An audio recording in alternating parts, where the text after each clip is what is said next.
दो शब्दों में कहूं तो यही अवसर है, यही समय है जब तुम दोनों उसका अंत बनकर उस पर टूट पड़ सकती हो। और उसका अंत करने के लिए तुम्हें उसकी शुरुआत जाननी होगी, जब उसने इंसानी योनि में जन्म लिया था।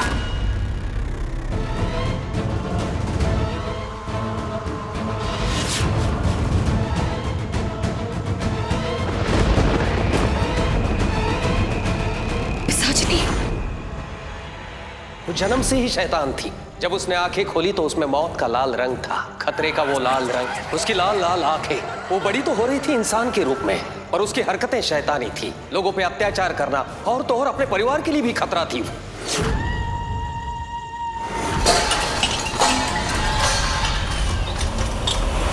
जैसे जैसे वो बड़ी होती गई, उसकी शैतानियां बद से बदतर, भय से भयंकर होती गई। पर मैंने जितनी भी पिशाचनी के ऊपर किताबें पढ़ी उनमें ये लिखा है कि कोई भी इंसान अगर 100 जन्मों तक पाप करता है तब जाके उसको पिशाच या पिशाचनी बनने का शाप मिलता है। हाँ, पर पिशाचिनी ने एक ही जन्म में इतने सारे पाप कर लिए थे जितने लोग 100 जन्मों में भी नहीं कर पाते।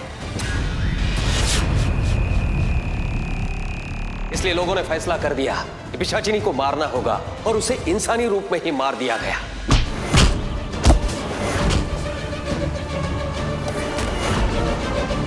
वो इतनी शैतानी थी कि उसे मरने के बाद दोबारा जन्म लेने का वरदान नहीं, पिशाचिनी बनने का श्राप मिल गया। मेरे गुरुजी ने मुझे सिखाया था, हर इंसान के अंदर थोड़ी तो अच्छाई होती ही है। बुराई चाहे उसे जितना भी मारने की कोशिश करे, इंसान जब चाहे अपनी अच्छाई वापस ला सकता है। पिशाचिनी तो जन्मजात शैतान है। उसके अंत का एक ही तोड़ है, जहां उसे जलाया गया, जहां वो इंसान से पिशाचिनी बनी, वहां उसके इंसानी रूप की राख है। और राख ही उसका अंत करेगी, क्योंकि वहीं से उसकी कहानी शुरू हुई थी। तो वो जगह और वो राख कहां मिलेगी? पिशाचिनी चाहे जितनी भी ताकतवर हो, पर उसके जन्म और मरण के निशान नहीं मिट सकते। ओह गॉड, अब ये कहीं पहेलियां ना बुझाने लग जाए। काली आत्मा का घेरा, काले दिल की निशानी, काले नारियल का पेड़ है जहां, वही झुलस के मिट गई वो इंसानी, और वही बनी पिशाचिनी। जहां पड़ेगी आखिरी रोशनी, वही मिलेगी उसकी आखिरी कहानी। कुछ समझ में आया? यही सही ग्रह नक्षत्र है, यही सबसे भयानक, पर यही शुभ रात्र है। अगर तुम लोगों ने इन 24 घंटों में उसकी इंसानी राख ढूंढ ली तो तुम लोग उस पिशाचिनी का अंत कर सकते हो। तो जाओ, वो जगह ढूंढो, वो राख ढूंढो, और उस राख पर अभी वार कर दो। इन 24 घंटों में पिशाचिनी को वो तीसरा रत्न मिल गया तो कभी कोई उसे हरा नहीं पाएगा। गाइस, हमारे पास वक्त बहुत कम है, हमें जल्दी से वो जगह ढूंढनी होगी। ओके, कुछ लोगी तो। Good morning. Morning mom. Good morning. क्या बात है, सब इतने चुप क्यों हैं? कोई कुछ बोल क्यों नहीं रहा है? भाभी, वो लड़के वाले आएंगे आज सिमी का शगुन लेकर। आज हमारे पास कोई दूसरा बहाना भी नहीं है उन्हें देने के लिए। क्या होगा? मम्मी जी आप टेंशन मत लीजिए, हम कर लेंगे, मैं हूं ना।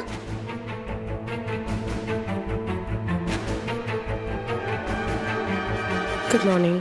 रहने दो, हम सर्व कर लेंगे। और वैसे आज सिमरन के ससुराल वाले आ रहे हैं, बेहतर यही होगा तुम उनके सामने ना दिखो। वैसे ना दिखने की तो आदत है तुम्हारी। उस दिन कैसे आरती को बीच में छोड़कर भाग गई थी, कितना अजीब लगा था उन लोगों को, और उससे ज्यादा हम सबको अजीब लगा था। और वैसे भी ये घरेलू चीजें, ये रीत रिवाज, ये सब तो तुम्हारे लिए मायने रखते ही नहीं है ना? बट बड़ी मॉम, वो लोग जब कंगन के डिजाइन सिलेक्ट करवाने आए थे तब दी दृष्टि ने तो सबको संभाला था। तुमने भी संभाला था। और वैसे इसकी गलतियों पर पर्दा क्यों डाल रही हो तुम? मॉम वो बस आप। तुम कुछ ना बोलो तो अच्छा होगा। रक्षित, ये आलू पराठा लो ना, मैंने स्पेशल अपने हाथों से बनाया है, खाओ ना। मम्मी जी ये लीजिए। Thank you. ये क्या तमाशा चल रहा है यहाँ पर? ये गुरुजी का नाता जोड़ क्यों नहीं रहा है लावण्या से? अपनी शादी का ढोल क्यों नहीं पीट रहा है ये अनजान? उसने अपना काम शुरू भी किया, या फिर मैं ही ढोल बजाऊं शादी का? तुम वही ढूंढ रहे हो ना? ढूंढ तो रहा हूं ना दिव्या। उन्होंने जो भी बोला तुझे वो ठीक नहीं। रोमी, ब्रेकफास्ट टेबल पे जो भी बात हुई है मुझे उस बारे में कोई बात नहीं करनी, प्लीज शांत हो जाओ। ओके गुड, चलो काले नारियल के काले पेड़ के बारे में बात करते हैं। वो टकलों के लिए क्या जिक्स पता है? काला गहरा। नहीं, कुछ और वर्ड था, वो नहीं था। नहीं मुझे याद है। नहीं काला घेवर। राइट, घेवर तो येलो होता ना, मुझे लगता है कोई और वर्ड था।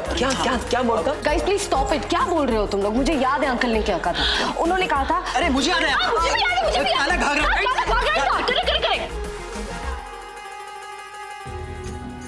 पागल हो गए तुम लोग। पागल इसलिए तो तेरे चेहरे पे हंसी आई। क्यों? अच्छा, अंकल ने कहा था काली आत्मा का घेरा काले दिल की निशानी, काले नारियल का पेड़ है जहाँ, वहीं झुलस के मिट गई थी वो इंसानी, और वहीं बनी थी वो पिशाचनी, जहाँ पड़ेगी आखिरी रोशनी वहीं मिलेगी उसकी आखिरी कहानी। यस। तो गाइस हमें क्लू मिल गया ना? क्या? अंकल ने क्या कहा था? अंकल ने कहा था कि जहाँ पड़ेगी आखिरी रोशनी वहाँ मिटेगी उसकी आखिरी कहानी। तो इसका मतलब हमें जो भी ढूंढना होगा सूर्यास्त से पहले ढूंढना होगा। करेक्ट करेक्ट, इसका मतलब यही इसका हुआ। मतलब तो यही हुआ कि हमारे पास ज्यादा वक्त नहीं है, हमें जो भी करना है अभी करना है। ऑलराइट, चलो चलो लेट्स गो, चलो ना। हाँ हाँ चलो। नमस्ते, प्लीज आइए। अगम, नमस्ते, आइए बैठिए। आइए। वैसे सिमरन कहाँ है? उसके लिए मैं शगुन और कंगन लाई हूँ। वैसे समथिंग जी डोंट माइंड, बट ये आपका झूमर उस दिन की तरह हिलने तो नहीं लगेगा ना? मैं डर गई थी एक्चुअली। हेलो, कैसे आप? लीजिए। ये सब तो होता रहेगा, लेकिन सिमरन कहाँ है? वो डॉक्टर के पास वो गई। पार्लर गई है। डॉक्टर, पार्लर, दोनों के पास एक साथ गई है? नहीं नहीं, सॉरी, आई मीन टू से कि उसके पार्लर का नाम डॉक्टर है।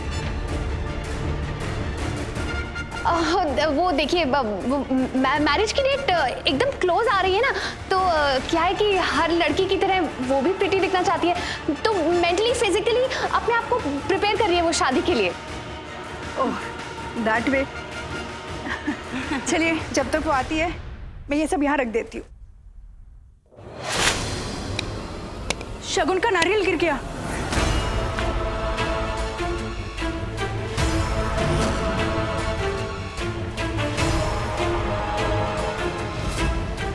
ओह, तो डॉक्टर, आई मीन जिस पार्लर का नाम डॉक्टर है वो इसी घर में है। ये काला, इसे दूर हटाओ यहाँ से, मुझसे दूर हटाओ इसे दूर हटा दो प्लीज, इसे दूर हटा दो यहाँ से, इसे दूर हटाओ। अब इसे क्या हुआ? कुछ भी तो नहीं हुआ। लावण्य, सिमी को अपने कमरे में लेके जाओ। सिमरन चलो, दूर हटाओ। मैंने कहा दूर हटाओ। आप भी दूर जाओ, मेरे पास में। मैंने कहा मुझे दूर जाओ। सिमरन रिलैक्स, इसे दूर जाओ। मैंने कहा ना मुझे दूर जाओ। ये ऐसे क्यों बिहेव कर रही?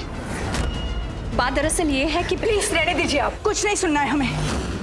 बस बता दो मुझसे पास, और इसे हटा दो यहाँ से। काला है ये काला है, इसे दूर हटाओ यहाँ से, मुझसे दूर हटाओ इसे। मैंने बोल दिया मुझसे चलो। भाभी इनसे कहो मुझसे दूर है। वो काला नारियल, काले चेहरे, काले नारियल जैसे सुन हुआ है, मुझे कुछ समझ में नहीं आ रहा। इन लोगों से कहिए मुझसे दूर है, दूर हटो मुझसे दूर जाओ। मम्मी मेरे पास मत आना। काली आत्मा का घेरा काले दिल की निशानी, काले नारियल का पेड़ है जहाँ, वही झुलस के मिट गई वो इंसानी, और वही बनी पिशाचिनी। सिमरन मुझसे दूर है। कोई बात। हर्ष जी, अगम, चलो यहाँ से। गीता जी, एक मिनट। उस दिन जब सिमी अकेले मंदिर गई थी ना, तो उस पर हमला हो गया था। लेकिन ये बात आपने मुझे उस दिन तो नहीं बताई, तो आज आपकी बात पे यकीन क्यों करूं? देखिए, मेरी बेटी जो सिमी है ना, वो आपकी बेटी का दिमाग खराब है, और आप अपनी ऐसी बेटी को मेरे बेटी के पल्ले बांधना चाहती हैं? नहीं, चलो। गीता आंटी प्लीज, आप बोलने से पहले एक बार सोचिए तो। इसके साथ जो भी हादसा हुआ था उसकी वजह से ये शॉक में। That's it। जी हाँ, एंगेजमेंट वाले दिन तो आप मिले थे ना सिमरन को, उसे कोई प्रॉब्लम नहीं है, वो बिल्कुल ठीक है। आप इनफ इज इनफ, ना कुछ सुनना है ना कुछ देखना है। हमें नहीं चाहिए ऐसी बहू। पर हम जा रहे हैं यहाँ से, और कोई हमें फोन मत करना, ये रिश्ता मैं तोड़ती हूँ। शगुन का नारियल लाई थी मैं, लेकिन इस नारियल ने गिर के खुद ही आप शगुन का इशारा कर दिया।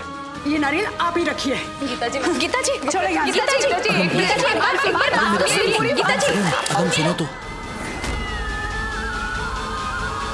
मेरे बेटे की शादी टूट गई भाभी। सिमी की शादी नहीं होगी, कैंसिल हो गई। उसकी शादी के लिए कितना कुछ सोचा था मैंने, शादी नहीं होगी उसकी। सब लोग ढूंढ के चले गए, शादी होती होगी, मेरी बेटी की शादी नहीं होगी भाभी। प्लीज रोना बंद करो, सब ठीक हो जाएगा। आप हमेशा ये कहती रहती हो, सब ठीक हो जाएगा, सब ठीक हो जाएगा। पहले समझ में तो आए कि ये सब हो क्यों रहा है। अगर मुझे पिशाचिनी के प्लान की जड़ तक पहुंचना है, तो उसने जो करने के लिए कहा है मुझे करना ही पड़ेगा। इस घर में एक शादी होने वाली थी, शादी का माहौल था, खुशियां थी, रौनक थी। एक मिनट में रिश्ता तोड़कर चले गए लोग, मेरी सिमी की जिंदगी बर्बाद करके। हाँ? कुछ नहीं हो रहा यहाँ पे, कोई शादी नहीं हो रही, कुछ नहीं होगा इस घर में।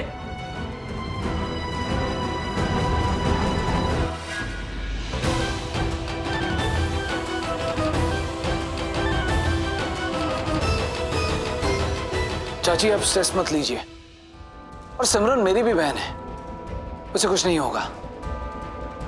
और जहां तक माहौल की बात है तो शादी का माहौल भी खराब नहीं होगा, क्योंकि आज शादी होगी।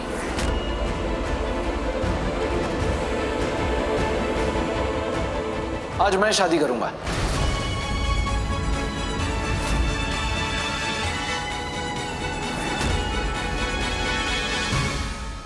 आज रात को मैं लावण्य के साथ शादी करूंगा।